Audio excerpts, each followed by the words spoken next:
Proponemos ahora, mientras seguimos de cerca las imágenes, compartir un fragmento de algo que difundió Gabriel Pereira anoche en la mesa de análisis de BTV Noticias. Y justamente se trata de una entrevista exclusiva con José Mujica, que en esa oportunidad hablaba sobre el agro en nuestro país.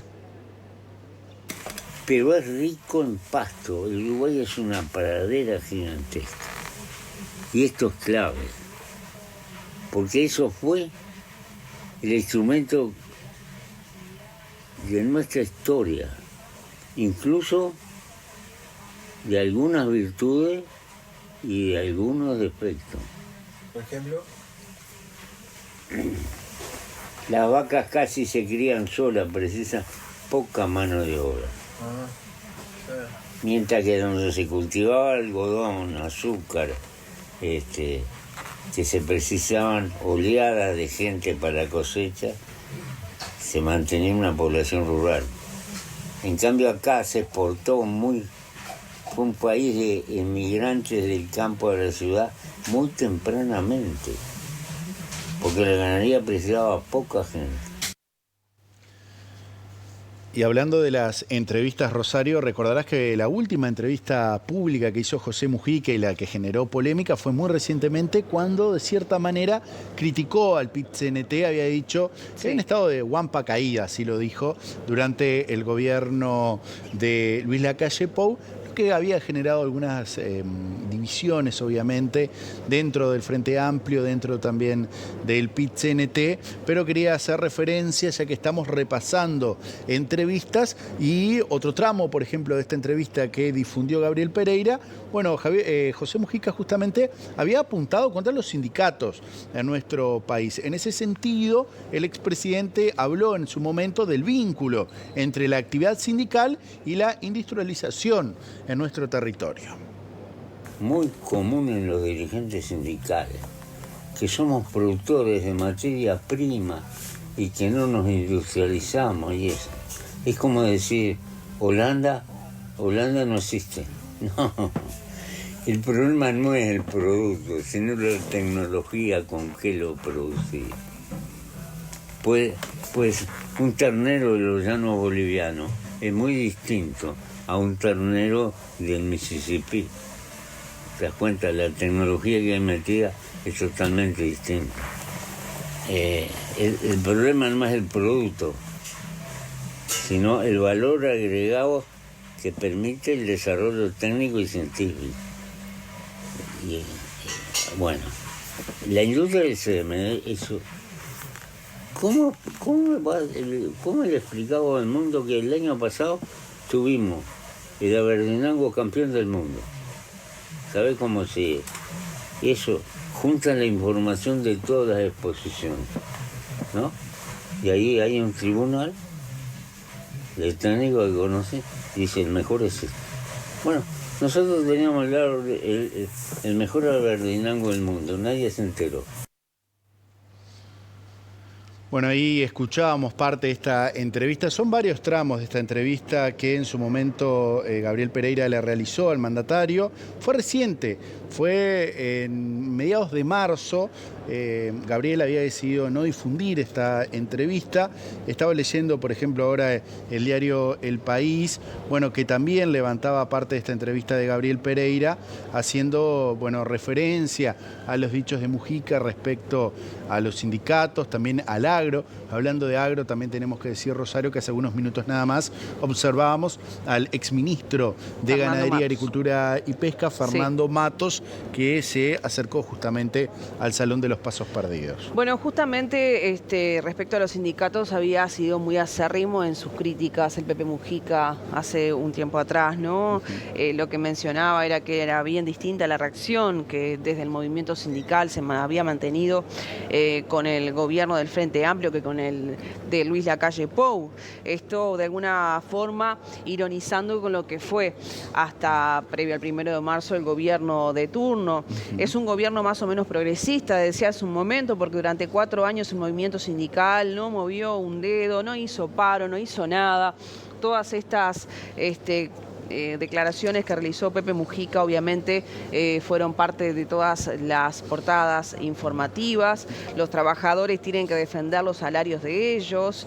Y bueno, así con estas críticas también despertó respuestas del PIT-CNT, que se mostraron sumamente sorprendidos por los comentarios, pero que bueno, en definitiva dijeron que sí hubo paralizaciones, que sí hubo confrontaciones, pero bueno, en un hecho casi sin precedentes de esta especie de enfrentamiento que se generó con motivo de lo que estaba sucediendo. Pobre Orsi, decía Mujica en aquel entonces. En aquel entonces. En algunos minutos ya vamos a continuar repasando otro fragmento de esta entrevista, pero queremos destacar esta delegación que, bueno, seguramente llega desde Brasil, porque se observa la bandera del vecino país. Le están entregando otra bandera, pero vemos esta mujer con la bandera de Brasil. Movimiento de Trabajadores Sin Tierra, son representantes los que están saludando a Lucía Topolansky en estos momentos, que han llegado justamente, como bien decís, Emi, desde Brasil. Exacto, porque recuerden ustedes que también Mujica tenía,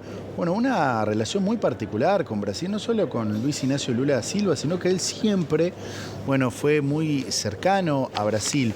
Pero vamos a compartir también otro fragmento de cuando habló de una reunión de millonarios en Punta del Este. Según dijo él, bajo su presidencia fue esta reunión, de la cual nunca se enteró la prensa, ni local ni internacional.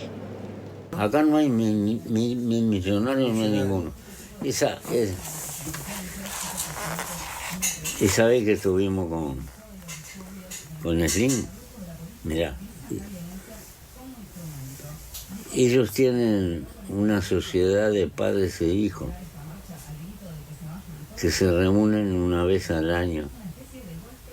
¿Los millonarios? En distintos países. Ah, este grupo. Sí, son 1000 millonarios. 1000 millonarios. Para arriba.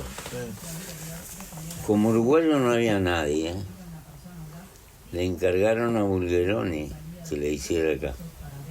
¿Que fuera en representación? Porque Bulgeroni tiene acá. inversiones en Uruguay. Sí. Está, y Bulgeroni es de la barra esa. Entonces hizo una bruta reunión. Ah, para que hiciera una reunión acá. Acá. Y la hizo en Punta del Este. Vos sabés que la prensa no se enteró o no se quiso enterar. ¿Y cuántos empresarios fueron a esa reunión? Y vinieron varios de América. ¿Pero de Uruguay fue alguno? Nadie.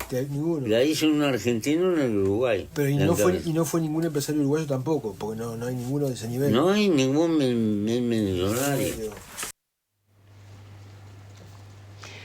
Bien, esto mencionaba el Pepe en esa entrevista exclusiva que le brindaba Ariel Pereira. Estamos viendo al ex jerarca del Ministerio de Salud Pública, el médico Fernández Galeano, quien fue además ex viceministro de la cartera de Salud Pública durante el gobierno de Tabaré Vázquez, esto en el año 2005 y entre el 2010. Justamente Miguel está a esta hora acercándose allí al féretro de José Mujica, obviamente también por ser militante del Frente Amplio, con un vínculo de alguna forma con el exmandatario. Ha trabajado incansablemente por la fuerza política, en este caso en representación de lo que tiene que ver con la actividad sanitaria del país, con una larga trayectoria. Allí lo vemos despedirse a esta hora. Un salón de los pasos perdidos que cuando ves este plano, Rosario, cada vez hay más coronas que van llegando a ese punto del Palacio Legislativo, además de las ofrendas, obviamente, que hacíamos mención hoy, que van dejando distintas personas allí en el féretro de José Mujica, mientras vemos a Lucía Topolansky, bueno, que por momentos se larga, habla, seguramente debe ser también un poco para distender, obviamente una situación muy dolorosa de la que está pasando muchas horas, no solo allí en el Palacio Legislativo, hay que volver a la chacra, con lo que eso conlleva, obviamente todos saben, para quienes pierden un ser querido, cada rincón de esa chacra es un recuerdo imborrable de José Mujica. Y ahí vemos estas imágenes desde las afueras, algo que hemos repetido hasta el cansancio. Bueno, muchísima gente esperando para poder ingresar. Tanto es el movimiento que, como ustedes ven, esa fila tuvo que hacer distintos zigzag para ir ganando terreno, si se quiere, porque si no, imagínate, tendríamos que tener Avenida Libertador, bueno, varias cuadras cortadas. Entonces se ha hecho este zigzag. Por momentos toma Yaguarón, que nace allí, la fila y alrededores, bueno, la plazoleta también frente a las escalinatas allí del Palacio Legislativo. Ayer estaba tomando parte de Yaguarón, ahora por lo que veo, bueno, se ha concentrado más hacia Avenida del Libertador. De todas maneras, allí Yaguarón continúa el tránsito cortado. De alguna forma, este zigzag que mencionabas organiza también y ordena la cantidad de gente que se ha acercado. Bueno, sigamos compartiendo los fragmentos de esta entrevista que hacíamos mención hace instantes nada más, porque durante el último pasaje de esta charla, el expresidente José Mujica también, mientras vemos y escuchamos aplausos en el Palacio Legislativo, son variadas y muchas las maneras de despedirse. Esto es lo que acontece a esta hora. Y bueno, retomando lo que les decía, Mujica habló también en esa oportunidad de la cultura e hizo una importante reflexión, como lo hacía habitualmente, del valor que tiene la vida. Porque no estás rodeado de maravillas, pero no las ves. ¿Cómo te voy a decir? Alegría de vivir. Porque estás en el medio de cosas que son maravillosas y no las ves.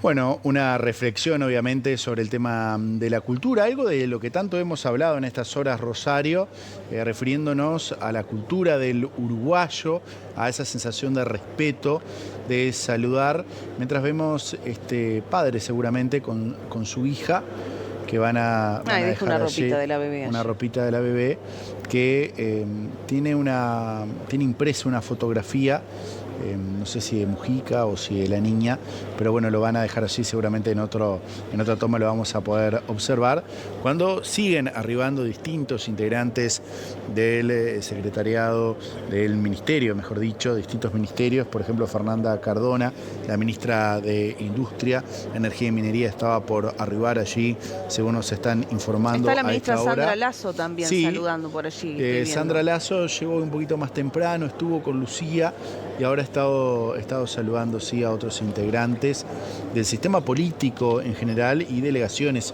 que han llegado a nuestro territorio.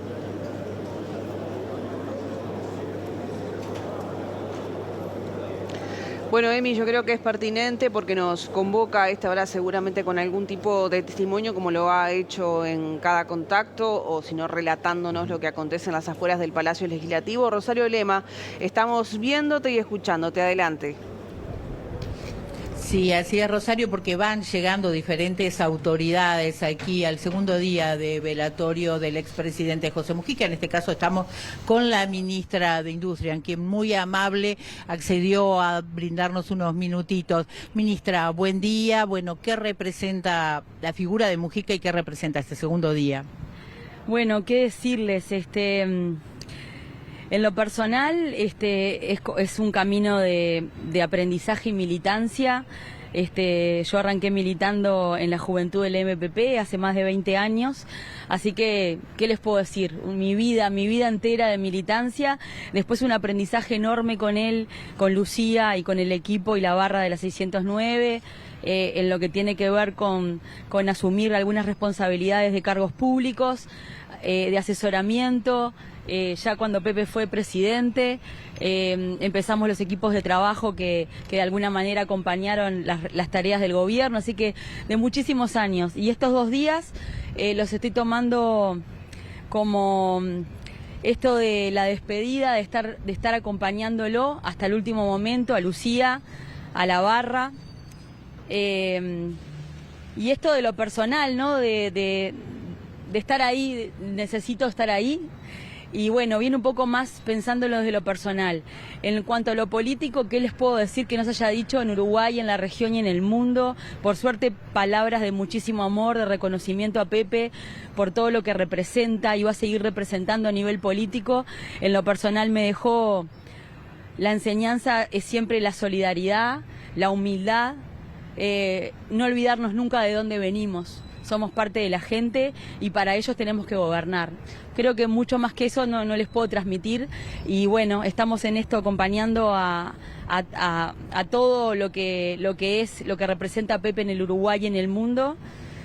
Y como parte, yo me siento parte de ese equipo de trabajo que con tanto amor armó, que tanto nos enseñó. Yo lo vi hace, creo que un mes que fui a la chacra, me llamó Lucía, estuvimos conversando 1 hora y media de muchísimas cosas, siempre planteándome, teníamos mucho intercambio sobre mi concepto de la función pública y lo que él opinaba, siempre anécdotas de cuando fue ministro de Ganadería, contándome, preguntándome cómo íbamos, cómo la veía, dando opiniones, no paró de pensar hasta último momento, preocupado de hablar con todas y todos nosotros, el rol de las empresas públicas que él tanto apoyó en su gobierno y que yo en lo personal creo que fue la verdadera decisión del motor de desarrollo del cambio de las telecomunicaciones y de la matriz eléctrica. Así que bueno, nada, me quedo con ese último encuentro donde hablé 1 hora y media, tomé mate y mientras me escuchó mucho y conversamos con Lucía y con él. Y bueno, esto de reconocer su vida y lo que va a seguir siendo para todas y todos nosotros. ¿Es fácil que surja una figura para llenar el lugar que deja Mujica, por ejemplo, dentro del MPP? Bueno, yo creo que Pepe fue siempre muy claro en lo que nos dijo y lo dijo en el último acto, en el cierre de la 609 del año pasado. No solo con la barra de la 609, como decimos nosotros y nosotras, sino con la gente. Él sabía que había multiplicado su vida en todas nosotros y en la gente, es decir, creo que recambio siempre hay, creo que él siempre fue un promotor de ese recambio de gente joven, de una barra preciosa, creo que Alejandro Pacha Sánchez es el representante natural en este momento en lo que es el movimiento. Y bueno, y nada, creo que no, para nosotros es algo que se da, ustedes lo pueden ver en lo que es la renovación del sector. Yo no tengo en este momento, obviamente me lleva a hablar del sector, pero es un tema que creo que es una impronta de trabajo a nivel de toda la organización política del Frente Amplio, cómo Pepe se relacionaba y cómo intentamos todas y todos nosotros relacionarnos con todos los sectores, trabajar articuladamente, respetar al Frente Amplio como organización de base, porque es nuestro partido político, así que creo que toda esa impronta va a seguir quedando y la renovación creo que se ha demostrado con un fuerte liderazgo de Pacha Sánchez. Muchas gracias. Ahí teníamos entonces las palabras de la ministra de Industria, Fernanda Cardona, integrante del MPP, movimiento que integró el expresidente y que lideró el expresidente José Mujica, recordando además que hace un mes aproximadamente estuvo en la chacra del exmandatario, con quien estuvo tomando mates y hablando de todos los temas que le preocupaban al exmandatario. Perfecto, Rosario, muchas gracias por tu aporte. Nos volvés a convocar ante cualquier novedad. Mientras observamos que ya arribó allí al Salón de los Pasos Perdidos el presidente de la República, Yamandu Orsi. Hoy veíamos más temprano justamente a una de las postales, por lo menos de esta mañana, de esta segunda jornada de velatorio de José Mujica, veíamos a una señora cantar. Exacto. Y bueno, hurgando un poquito porque nos quedamos con la curiosidad de saber qué es lo que cantaba, que en la oportunidad no pudimos ponerlo por lo menos con audio. Lo que la señora cantaba era la canción El Adiós del grupo español Amigos de Ginés. ¿Recuerdan esa canción que decía, no la voy a cantar porque obviamente no estoy en condiciones, pero que decía, no te vayas todavía, que hasta la guitarra mía llora cuando dice adiós, con muy linda voz, sí, muy bien entonada? Eso era lo que cantaba esta señora, que además lucía en su cuello de alguna forma los colores del Frente Amplio, y esa fue la forma que eligió para despedirse del expresidente de la República en lo que tiene que ver con su partida del plano físico. Mientras observamos allí al presidente de la República, Yamandu Orsi, que arribó hace algunos minutos al Salón de los Pasos Perdidos. Ayer estuvo prácticamente durante toda la jornada, hoy también lo va a hacer. ayer porque él mismo adelantó que va a aguardar la llegada del presidente chileno y el de Brasil. Vemos a Lucía Topolansky ahí también. Bueno, vamos a seguir repasando, si a vos te parece, Rosario, porque BTV se ha destacado en estas horas por una mesa de análisis que ha tenido durante toda esta transmisión. Bueno, para conocer un poco más sobre José Mujica, dejando de lado también el tema político, pero hablar de lo más profundo. Estuvo, por ejemplo, Pablo Cohen, autor del libro Los Indomables, que entrevistó durante casi más de un año a José Mujica, Lucía Topolansky. Era la primera entrevista que los dos daban a la par. No era Lucía acompañando a Pepe, sino que eran los dos entrevistados por igual. Exacto. Bueno, donde le permitió obviamente profundizar sobre la historia, no solo política, sino también de amor, y bueno, contar muchas anécdotas en su historia de vida. Bueno, justamente Pablo Cohen y el sociólogo también Eduardo Botinelli explicaron aquí en BTV que Mujica se convirtió en un fenómeno sociológico y en un ídolo de una generación. Hablando de literatura, hay un cuento de Rodolfo Fogwill, el argentino, que se llama La Cola, un cuento extraordinariamente bien escrito, en el que él, que era un viejo militante trotskista, se reconcilia, por lo menos parcialmente, con el peronismo cuando ve la cola de gente que despide a Perón, y va hablando con la gente y dice: esto no puede ser, esto es un fenómeno sociológico. Y acá, bueno, tenemos un especialista, es un fenómeno sociológico, ¿no, Eduardo? No, sin dudas. O sea, esta respuesta tiene que ver con la generación en parte de un ídolo, ¿no? Es decir, de alguien que la gente vislumbra como un camino a seguir, como algo a respetar o a saludar, digamos, en distintos grados, pero que efectivamente expresaba y la gente se reflejaba en gran parte de lo que decía. Y es el proceso que se dio también de aproximación de Mujica a determinado segmento, que lo hablamos ayer en términos y más temprano, en términos etarios, ¿no? La transversalización de una persona digamos, que asume un liderazgo y un estrellato a los 70 años, ¿no?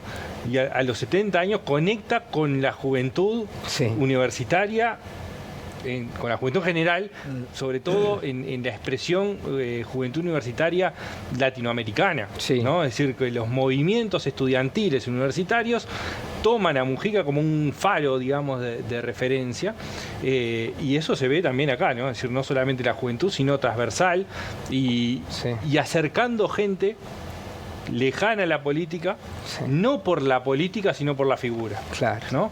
Y es otra de las virtudes y las transformaciones que hizo Mujica en su pasaje por esta actividad. Chicos que usan TikTok de repente, que no ven tele, a los que la política partidaria no los atrae y que ven en Mujica un ídolo popular. Claro. Bueno, y me quedo con estas últimas palabras de Pablo, que decía ídolo popular, mientras veíamos en imágenes allí en el Salón de los Pasos Perdidos una de las figuras emblemáticas de nuestro carnaval, cuando hablamos de candombe, cuando hablamos de comparsas de negros y lugolos. Se escuchan tambores, ¿no? Bueno, yo no llego a escuchar bien, pero es una posibilidad. Veíamos a la tradicional figura de negros y lugolos, la denominada tía Tina, ¿no? Destacada mamá vieja de nuestro carnaval, que ha cosechado, la estamos viendo allí, es ella. Una figura que realmente siempre en carnaval ha sido admirada, reconocida. Y mira, pese a su edad, está allí con una flor en mano para darle su último adiós a Pepe Mujica. Esta es una figura emblemática del candombe nacional. Hace tantos años que sale en nuestro querido carnaval. Qué lindo verla también allí con su fuerza, ¿no? Con su hidalguía. Lo mismo que hace en cada instancia carnavalesca de nuestro país. La veíamos en las llamadas en este 2025. Bueno, estuvo durante la asunción allí de Yamandú Orsi en la Plaza Independencia, le bailó a él. Una genia, una crack. Sí, no, la verdad que con mucha alegría siempre. Obviamente hoy no es el día para eso, pero realmente muy emotivo también. Yo insisto, yo escucho una cuerda de tambores, no estoy loco. Seguramente. Seguramente hay muy una probable, cuerda de vamos a tambores confirmarlo con Rosario Lema. Sí, en las afueras del Palacio Legislativo. Pero ¿qué te parece, Rosario, volver a exteriores con nuestro compañero Roberto Riolfo, que está ahora en la sede de la presidencia? Roberto, sé que tenemos material para repasar, pero queremos comenzar consultándote si nos podés relatar algunas de tus experiencias, porque Roberto tiene larga trayectoria, claro que sí, en los medios de nuestro país, no solo en BTV Noticias, Radio El Espectador, Radio Oriental, y más de una vez te tocó, Roberto, seguir muy de cerca los pasos de José Mujica. Muchas veces estuviste allí en presidencia durante su gobierno. Regalanos, si es posible, parte de esa experiencia que muchas veces uno no conoce al aire o no lo ve. ¿Qué tal, compañeros? Sí, me encuentro acá en la sede de Torre Ejecutiva, la sede de Presidencia de la República, que se terminó de construir en el primer gobierno de Vázquez, ya sobre el final. Este edificio que estuvo 40 años parado frente al Radisson Victoria Plaza Hotel, aquí en Plaza Independencia, y que cuando se terminó entonces albergó la sede del Ejecutivo. Acá en el piso 11, por supuesto, como todos los presidentes de turno, estuvo José Mujica con su gabinete, reunido muchísimas veces durante los 5 años de su gobierno, periodo 2010-2015. Acá estuvimos apostados muchísimos porque, bueno, fue un gobierno intenso, pasó de todo. ¿Se acuerdan lo de Pluna? Veníamos acá hasta las 9 y 10 de la noche, salíamos corriendo los medios de comunicación para el Ministerio de Transporte a ver si había alguna novedad. Fue como intenso porque, bueno, él tenía esa impronta casi de caudillo. Ayer en la mesa de análisis a la noche los estuve escuchando a nuestros compañeros, a Pablo Cohen, a Gabriel Pereira, bueno, también a Botinelli, a Raúl Ponce de León, que también tiene larga data en todo esto. Él tiene esa impronta muy de caudillo incluso blanco, ¿no? Una de las semblanzas que armó nuestro compañero Bruno Esteves hablaba de una persona muy saravista y muy wilsonista, pero de los caudillos, por eso también lo quieren tanto los intendentes del interior, tienen una impronta o tenían una impronta muy parecida a la de ellos. Si bien estaba acá en el Ejecutivo, por supuesto salteaba todos los protocolos. A veces te avisaban, estuvo en tal bar comiendo, te lo perdiste. Bueno, era imposible, casi nadie lo podía agarrar, era imposible porque él salía de los protocolos, salía de su guardia. El gran bar, creo que se llama El Clavel, que está allá en Paso Molino, abajo de donde está la vía allí, en la calle Ángel Salvo y Agraciada. Estoy haciendo memoria porque no sabía que íbamos a hablar de esto, pero bueno, está bueno retrotraerse, está bueno estos recuerdos. Y a veces estaba allí comiendo, como uno más, se sentaba en una mesa, la gente le quería sacar fotos, pero lo respetaban bastante, le dejaban ese momento que él tomara su copita de vino, comiera, a veces le daba un poco de sueño, es cierto, a veces también cabeceaba, también porque sabíamos que con el almuerzo acompañaba con alguna copita de vino, ese vino, esa copita social, ¿no? Ese tomador social y más nada. Una persona muy particular, yo lo decía, creo que tal vez fue el primer día de allá desde la chacra cuando me tocó ir a cubrir, apenas falleció, se supo la noticia. Nunca nos dejaba pie a los periodistas. Yo estoy muy agradecido realmente como reportero de la calle, porque a veces me acuerdo estando ahora con personas que ocupan puestos importantes como un Martín Les con larga trayectoria u otros periodistas más que hoy están de presentadores como puede ser Mariano López, que está en el Central de Telemundo, y otros más. Estábamos, me acuerdo, en el Radisson, en el Movie, quise decir, en el Movie Center, y había una actividad. Y él fue igual, ¿no? Un hombre grande, ya asumió, ya siendo grande, igual iba a la noche avanzada de esas actividades, no quería faltar si se había comprometido. Y los medios de comunicación siempre estábamos, como tenemos que estar, por las dudas de que el presidente de la República hable o no, hay que estar igual. Y claro, era tarde a la noche, nuestro turno terminaba tarde y él se iba y la avanzada te decía, no va a hablar o está muy cansado. Cuando la avanzada seguía y venía él atrás, ¿qué tal, Pepe? ¿Qué tal, presidente? Lo que fuera, dice, No, esperen un momentito, le decía la avanzada, vamos a darle algo a esta gente que son laburantes, así se pueden llevar algo. ¿El llevar algo qué es? El llevar algo es un par de preguntas, es alguna respuesta, es algo de material para poder dejar, sí, allí en nuestras islas de edición y que fueran editadas por los equipos de la mañana para tener para los informativos. Antes teníamos informativo de mañana, Rosario está ahí, lo sabe, a las 7 de la mañana, y también teníamos una edición mediodía. Ese era Mujica, sumamente amable, sumamente solidario con sus pares, porque él era un trabajador y nosotros también somos trabajadores de los medios de comunicación. Como esas anécdotas muchas de solidaridad con los medios de comunicación, a veces también era bastante cascarrabias, no descubro nada, lo ha dicho la propia Lucía Topolansky, que tuvo 40 años de vida al lado de él.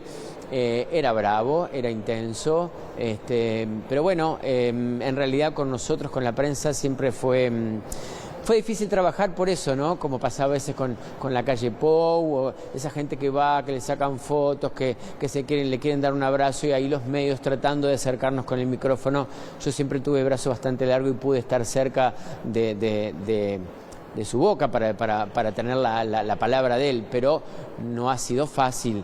Sí, muy lindo y pintoresco, pero no fácil.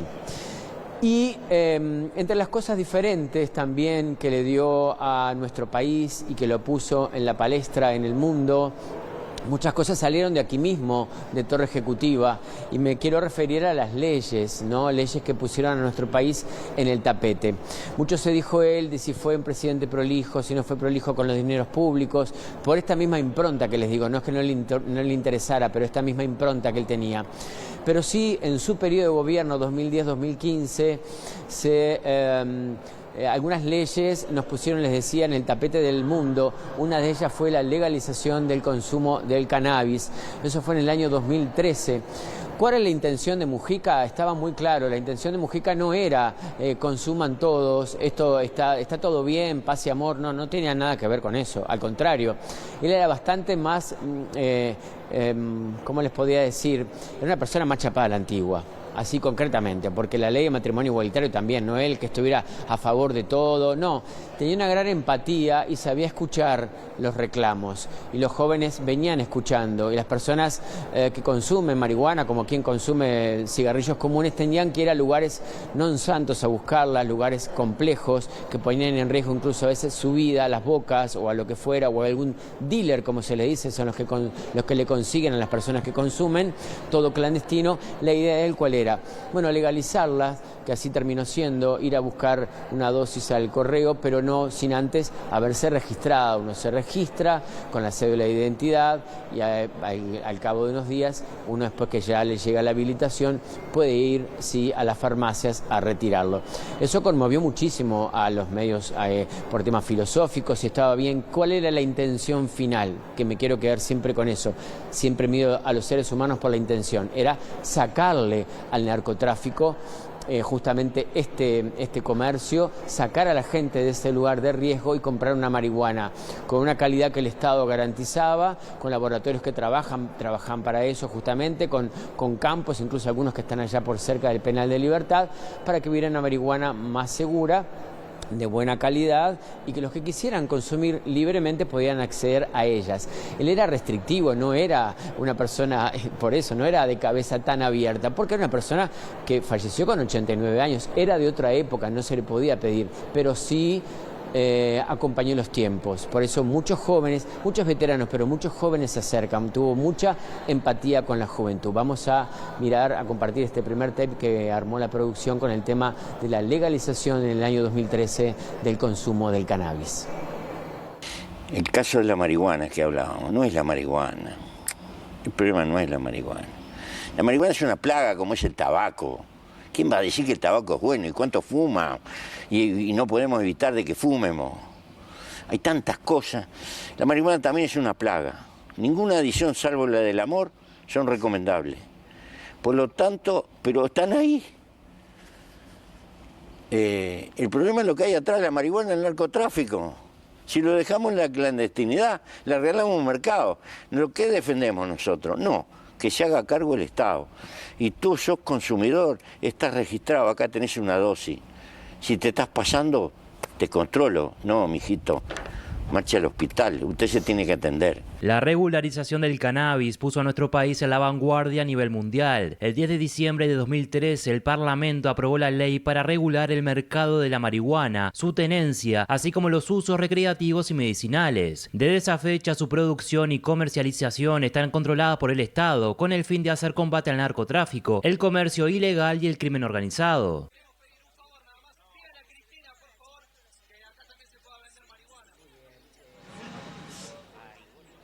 Y es la ley de despenalización de la interrupción voluntaria del embarazo.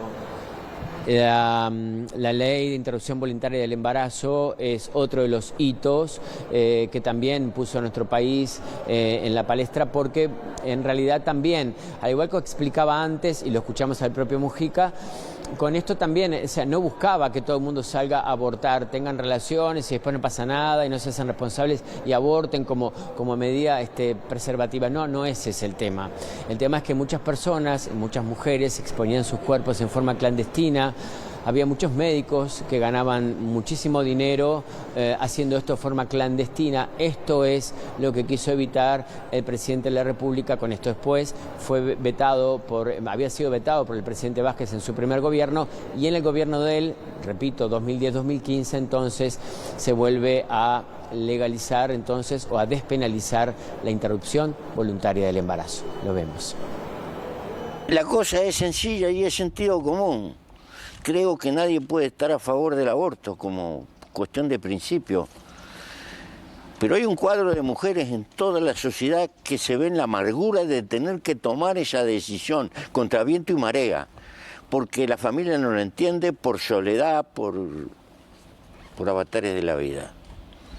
Y ese mundo vive en la clandestinidad y la explotan y se juega la vida. Y toma decisiones más allá de las discusiones de principio que puedan tener los políticos o los filósofos. Toma decisiones. Bueno, y ahí hay vidas que se pierden. Yo creo que reconocer la existencia de ese hecho, ponerlo arriba de la mesa legalizándolo, nos da la oportunidad de poder obrar persuasivamente sobre la decisión de esas mujeres. Y si hay una cuestión económica, una cuestión de soledad, una cuestión de angustia, los hechos demuestran de que muchas mujeres retroceden y se pueden salvar más vidas. Lo otro es dejarlas aisladas en el medio de su drama. Me parece que es hipócrita. Tenemos que hacernos cargo y tratar de salvar las vidas, la mayor cantidad de vidas posible.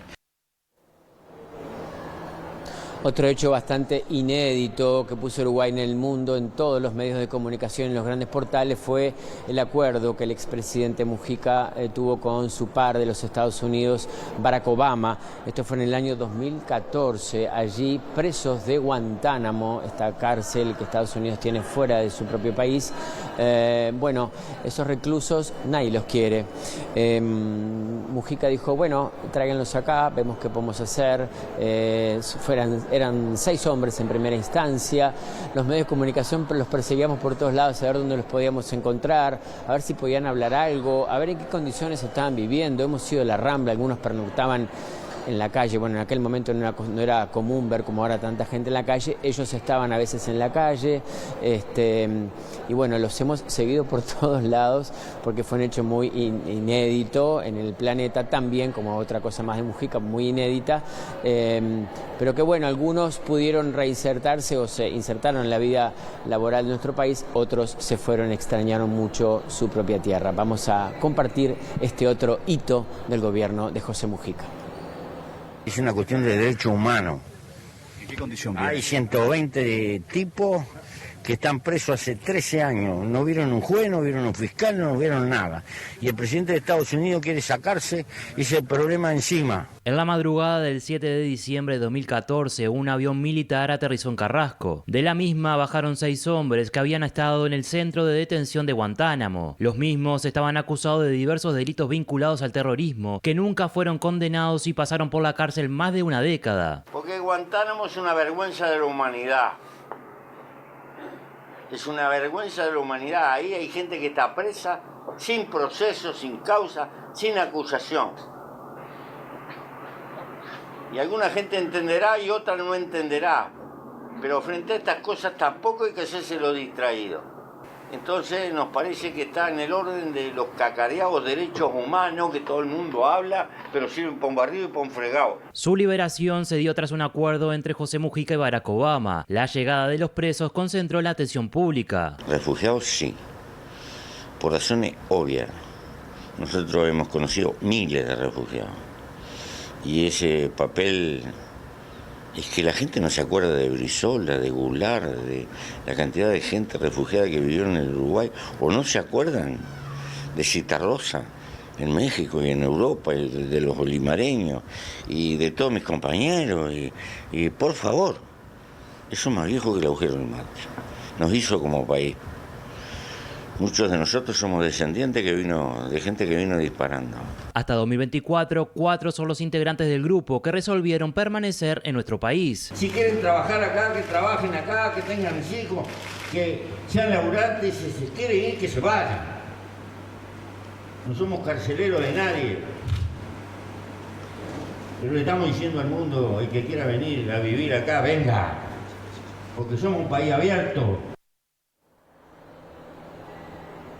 Bueno, y si seguimos recordando a este expresidente tan disruptivo como fue José Mujica, no puedo dejar por fuera en este móvil, antes de cerrar, lo que fue la proclamación del matrimonio igualitario.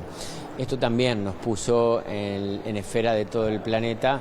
En nuestro continente fuimos uno de los primeros países, ya estaba en España, sí, algunos países de Europa que eran muy avanzados, por lo menos sus economías y sus estados de bienestar no tenían esta posibilidad, las personas del mismo sexo, acá sí la tuvieron. Se consagró en el periodo del gobierno de él, después por supuesto de luchas muy largas de los años 90, la gente marchando en la calle, reclamando derechos. Creo que fue el gran hito, sin lugar a dudas, el matrimonio igualitario. Vuelvo a lo mismo de la marihuana. ¿Es porque estuviera de acuerdo? No, es muy difícil para Mujica, para Topolansky, porque lo he hablado con ellos, ver a dos hombres de la mano o dos mujeres o besándose. Por supuesto que es complicado y hay que entenderlo, son gente que vivió otra realidad con otra estructura de cabeza, pero es esa empatía de lo que el pueblo, de la que la gente estaba pidiendo libertad, estaba pidiendo no vivir sometidos, no vivir que la policía de nuestro país tuviera registradas a las personas que en aquel momento, que no había WhatsApp, no había celulares ni nada, el flirteo, digamos, cuando la gente como se decía comúnmente, te cargaron en la calle, ¿no? La miradita cómplice que se daba sobre la avenida 18 de Julio, acá nomás, desde Plaza Independencia este ejido sobre todo. Bueno, si alguien te agarraba, te podían llevar a la seccional o a la jefatura de policía, que en aquel momento estaba en la calle G, entre San José y 18 de Julio. Todo ese mundo que parecía sórdido y horrible y que no lo era porque es lo más natural del planeta, totalmente natural, y ya está comprobado por la ciencia que es natural y que no es una opción, que se nace con eso y entonces hay que vivirlo plenamente. Eso quedó consagrado en una ley, la ley de matrimonio igualitario fue una ovación, nunca había visto yo, me tocó cubrir también en el Parlamento la votación cuando se consagró. El gato me asiente con la cabeza. El gato es nuestro compañero Darío Gómez, el cameraman, también estaba allí. Fue una ovación este gato, ¿vos te acordás? Me asiente con la cabeza el cameraman, que sí que se acuerda. Fue impresionante en las barras, cuando dijeron se aprueba, quedó aprobado, explotaron las barras del Palacio Legislativo, parecía una cancha de fútbol o de básquetbol, ahora que estamos en las semifinales y hemos visto explotar las tribunas. Así fue, impresionante. Después, por supuesto, las barras fueron desalojadas porque no se puede hacer ninguna demostración de ningún tipo, ni afirmativa, ni positiva, ni chiflar, ni hablar, no se puede hacer nada en las barras, así está estipulado del Parlamento Nacional, pero eso fue un gran hito para nuestro país que también puso, en este gobierno tan disruptivo que tuvo él, nos puso en las primeras planas del mundo. Por aquí voy cerrando, compañeros, de Torre Ejecutiva, la sede presidencial de la República, aquí también en el piso 11, él estuvo con su gabinete justamente dándole a la sociedad, poniéndole en la primera escena internacional, como también había sido José Valle y Ordóñez, un pionero allá por el principio del siglo XX con leyes muy de avanzada. Bueno, pasó un largo trecho para volver a que nuestro país estuviera, mediante leyes, a volver a estar en los primeros planos internacionales. Ese fue el gobierno de José Mujica también. Adelante, compañeras. Bien, Robert, muchas gracias por este contacto, con un interesantísimo aporte de tu parte, comentando anécdotas y también momentos vividos, lo que ha acontecido allí durante la presidencia de José Mujica, entre tantos otros testimonios que nos has dejado. Sigue la fila en el Salón de los Pasos Perdidos, pero veíamos hace instantes nada más, por ejemplo, entre otras personalidades, al ex ministro de Industria y también ex canciller de la República, Omar Paganini, que estaba saludando allí a Lucía Topolansky, entre otros. Pasó frente al féretro y saludó el ex director de primaria, el maestro Héctor Florit, que también tuvo cercanía con Pepe Mujica a propósito de los aportes a la educación pública, y estaba haciendo la fila ya para ingresar al Salón de los Pasos Perdidos, Emi, el ex fiscal de corte, Juan Gómez, fiscal de corte subrogante, se lo veía allí manteniendo entonces con el resto de la gente esta fila para ingresar allí a la capilla ardiente. Lo que me ha llamado la atención en esta jornada, Rosario, a diferencia de la de ayer, es la cantidad de escolares que se han acercado hoy. Sí, muchos niños, pero principalmente escolares, obviamente, con túnica y moña, que se han acercado en esta jornada allí al Salón de los Pasos Perdidos para darle el último adiós a José Mujica. Bueno, allí destacaba, por ejemplo, Roberto, bueno, algunos hitos de su gestión, obviamente de leyes, que hicieron que Uruguay, bueno, estuviese en boca de todos a nivel mundial prácticamente. Sin lugar a ningún tipo de dudas. Mientras nosotros les proponemos seguir viendo estas imágenes, también compartimos con ustedes más semblanzas, porque la exdiputada del MPP por el departamento de Salto, Manuela Muti, también recordó la figura de José Mujica y el apoyo que fue para ella cuando tuvo que venir a Montevideo, esto tras haber sido electa diputada ya por el año 2015. Súper triste porque aparte es un compañero que, si bien era bastante cascarrabia, creo que nadie puede negar eso, era un compañero con una filosofía de vida que no solo decía lo que pensaba, sino que vivía como pensaba, ¿no? Pepe no se llevó nada en el bolsillo, vivió en una austeridad ejemplarizante, que no solo la practicaba, sino que también la transmitía, ¿no? Porque la cantidad de gurises nuestros escuchando sus discursos, horas sentados en el piso en un campamento, recibiendo formación de nuestros viejos, y Pepe era uno.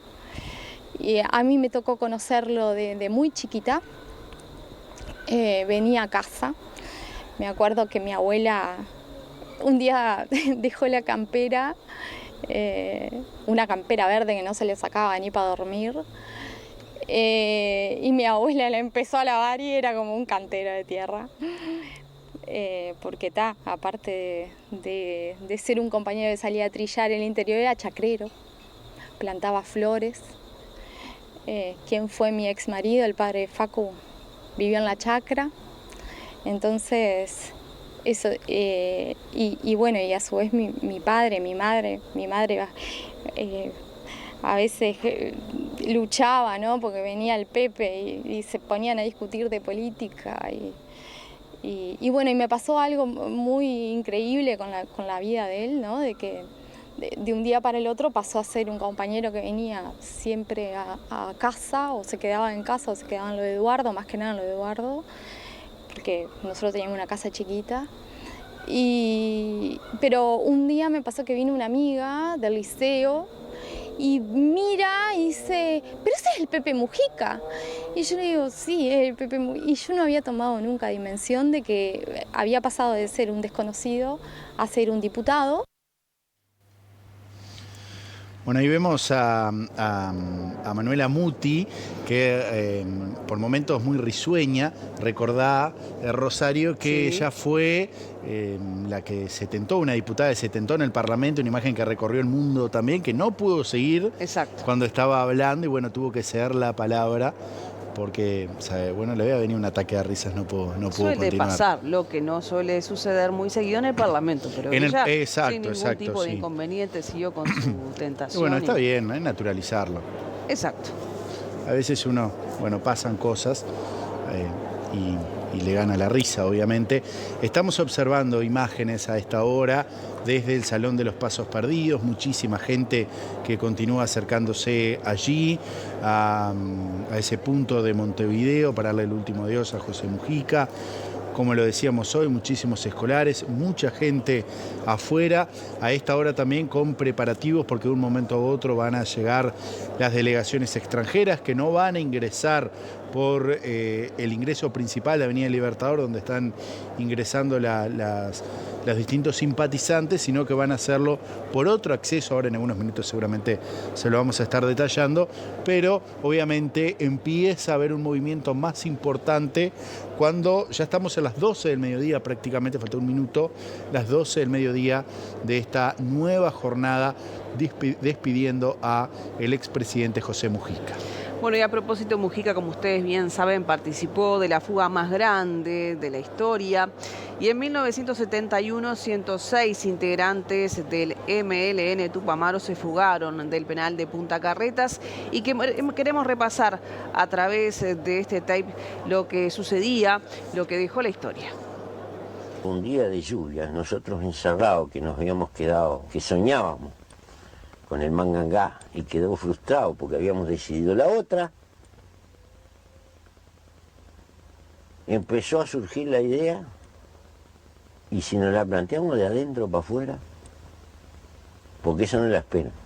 Para principios de 1971, toda la cúpula del Movimiento de Liberación Nacional Tupamaros y cientos de militantes de la organización estaban en prisión. Estábamos en celdas de 2 o 3 personas. En esa celda teníamos algunas cosas para cocinar o para reforzar la comida que nos daban, que era intragable, con alguna cosa que nos traían nuestros familiares de afuera. Nosotros aplicábamos una especie de socialismo y recibíamos todas las bolsas y hacíamos una especie de clearing y después repartíamos. Y sacábamos algo para darle a los presos comunes. Hasta el lunes 6 de septiembre de dicho año, a las 5 de la mañana, se concretaba la fuga más importante del siglo XX. La operación se realizó en total silencio y sin ejercer la violencia. Bajo el nombre del abuso, 106 integrantes del MLN y 5 presos comunes fugaron del penal de Punta Carretas en un túnel que desembocaba en una casa de la zona. Se trató de un duro golpe al gobierno de la época y un prestigio de la opinión pública al movimiento guerrillero uruguayo. Entre los fugados se encontraban los dirigentes históricos de la organización como Raúl Bebe Sendic, Eleuterio Fernández Huidobro y José Pepe Mujica. Nosotros estábamos en un piso 2 y 3 y teníamos que llegar a la planta baja. Tuvimos que captar a alguien que estaba medio tocate un valse y logramos un movimiento de poner en la celda de él de compañero un preso común que tenía que participar también en la fuga.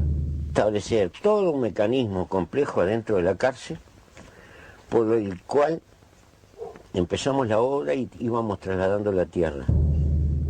Las íbamos comprimiendo y comprimiendo abajo de las camas. Y como teníamos unas cobijas que tapaban así, la fuimos comprimiendo todo y teníamos calculado los metros cúbicos. A último momento llegamos acá con la tierra. Tuvimos que poner tierra en lugares en medios inverosímiles, pero ya logramos disimular. Durante 30 días, sin ser descubiertos, crearon una red de boquetes que intercomunicaban todas las celdas del primero, segundo y tercer piso. Además, cavaron un túnel de 40 metros desde la celda 73, el cual, por debajo de la calle, llegaba a una casa ubicada a la vereda de enfrente. Salimos al frente y le gritamos a los milicos del muro, se escaparon los tupamaros, tuvimos secuestrados 10 horas, andá a dormir, mamado, nos gritaron los milicos. Hay un documental muy interesante que realizó Canal 5, los medios públicos, que entrevistan justamente a los vecinos por donde salieron los tupamaros, que relatan lo que vivieron en esa jornada, las horas que las tuvieron retenidas. Y bueno, también ese fragmento cuando salen, le avisan a la custodia de la cárcel allí de Punta Carretas que no le creían, básicamente, de que se habían fugado en ese sentido. Vestido con un jogging muy desgastado, color azul, así Pepe Mujica de una forma voluntaria y no porque la justicia lo hubiese, bueno, la justicia en aquel entonces no, pero otra vez tomaba contacto con la libertad.